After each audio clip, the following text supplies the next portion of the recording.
Hulagu की लाश से खून बह रहा था। बाबा हंस रहा था। एक सिपाही कहने लगा, बाबा तू क्यों? कहने लगे, मैं अपने रब की कुदरतों पे मुस्कुरा रहा हूं। हलाकू खान ने बड़े लोग मरवाए थे, बड़े।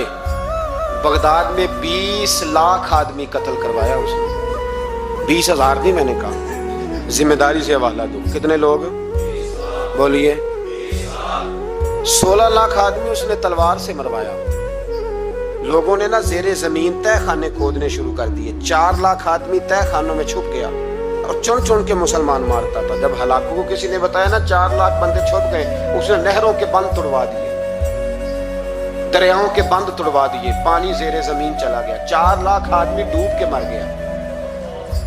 20 लाख आदमी मरवाया। एक दिन एक इलाके में घूम रहा था, नींबू खाने का बड़ा शौकीन था। बाजार में गया तो एक नींबू खरीदा।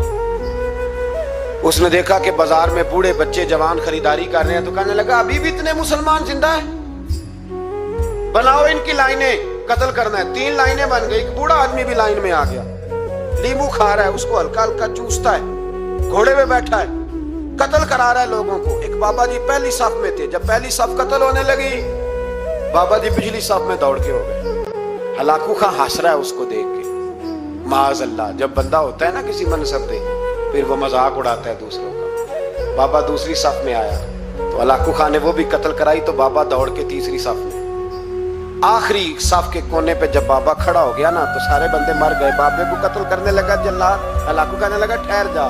कहने लगा, बाबा तू तीसरी सफ में आया था, तेरा क्या ख्याल था, बच जाएगा? बाबा कहने लगा, ख्याल नहीं, मेरा यकीन है कि मैं बच जाऊंगा। मेरा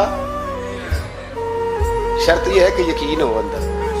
शर्त यह है कि हंस के कहने लगा, हलाकू खां कैसे? तो बाबा कहने लगा, अगर अल्लाह चाहे तो बच सकता हूं, अगर अल्लाह चाहे तो मैं। बहुत सारे लोग हैं, डॉक्टर लिख के दे देते हैं, नहीं बचेगा, वो बच जाता है, क्योंकि बचाने वाला अल्लाह है। अगर अल्लाह चाहे तो बच जाऊंगा। तो हलाकू कहने लगा, कैसे? जब ऐसे किया ना, कैसे ऐसे किया ना, तो नींबू हाथ से गिर गया। वो बच्चे प्लेयर नहीं होते, वो गेंद गिनती है तो छलांग लगा के पकड़ लेते। बड़ा घोड़सवार था, नेजाबाज था, छलांग लगाई नींबू कैच करने के लिए। कैसे? तू कैसे बचे? यूं हाथ घुमाया, नींबू गिरा तो छलांग लगाई, नीचे झुका। जब नीचे झुका ना, तो गिर गया घोड़े से। जो पैर था वो घोड़े की रकाब में उलझ गया। घोड़ा डर के दौड़ गया। जब घोड़ा दौड़ा तो जमीन पर जोर जोर से सर लगने लगा। सिपाहियों कहता, दौड़ो, इसको पकड़ो। सिपाही भी दौड़े, पर घोड़ा काबू ना आया। घोड़ा उस वक्त रुका जब ना उसका चेहरा पहचाना जाता था, ना आंखें सलामत थी, ना नाक सलामत थी। उसकी खोपड़ी सारी इस तरह चूर चूर हो गई जैसे किसी ने हथौड़े के साथ पीसी हो। हलाकू की लाश से खून बह रहा था। बाबा हंस रहा था। एक सिपाही कहने लगा, बाबा तू क्यों? कहने लगे, मैं अपने रब की कुदरतों पे मुस्कुरा रहा हूं। कुल्लु मन अलैहा फान व यबका वजहु रब्बिका ज़ुल जलाल वल इकराम। का मैंने इसे समझाया था कि बचाने वाला बचा लिया करता है, तो उसने मुझे